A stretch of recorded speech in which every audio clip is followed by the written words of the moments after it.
بسم الله الرحمن الرحیم. د ماما زامن رشتہ دار د خپل خاندان د جنکو عزتونه بچو بیا چې د ماما زوی لګي او سره د مرګرو راشي او د یو لسنیم بجې د جنوي چې زکور ودوم زما مور د ما خور کور کیو او دا د ماما زامن سره د مرګرو راغه د کور نه پر خور خو بوتله او کور کې چې د سره سواله وي یا یو شپېتاویا زر روپے وي اغم را واغشته واله هم را واغشته او د دغه زنه بوتله او بوتله یو ریلوی کالونی ته په ریلوی کالونی کې یو پولیس والا دغه کور ته او التکه ورتوي چې ته ما سره په زور باندې نکاح تړي دغه پولیس والا ته وی چې خدای ته وګوره ته د ورده خاطر وکا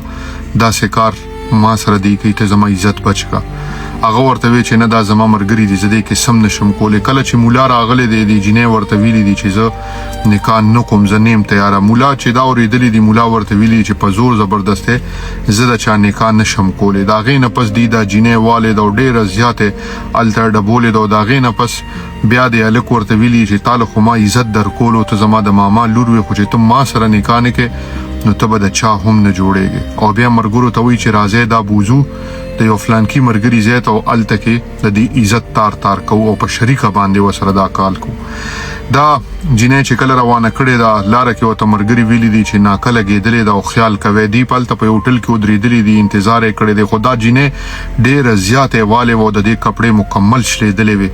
او دی ورته دا ویلي چې لار کې کتانا پولیس والا یا چام تپوس کولو چې راته چرته دي نو ته خبرې نه کې او کتا سه وې نو ستا مور او ستا خور زمون قبضه کړي او دا غي به هم دا حل کم چې ستا حل کیږي څنګه چې دا چیک پوسټ تر رسیدلې دي د جنې چغې چالو کړې دي چې بچ کې ما او دا زما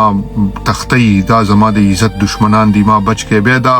اغي نیولې دا د ماما بچوي ورته ویلي چې دا ذهني بیمار ده او دا مونږه علاج د پاره بوزو ډاکټر لا خو کله چې اغه د دې کپڑے کتلې دي او دی ورته ویلي دي چې دا سې دي شپېتاویا زر روپیم زماره تختولې دي والیم را تختولې دي او دا سې پوزیشن ما سره شوی دی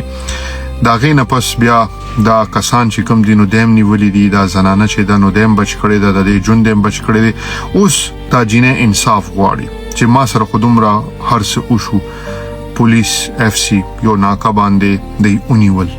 هر څه د دې مخامخ دي دا غي باوجود دي جنې ته دا پته ده چې دلته ماته انصاف ملو شي یا به ملو نشي او غرازي او هغه فریادونه کوي او دومره والد چې هغه ګرځیدي نشي تاسو ټول ته زما ریکوست چې د خور د پاره आवाज اوچت کې چې د انصاف ملو شي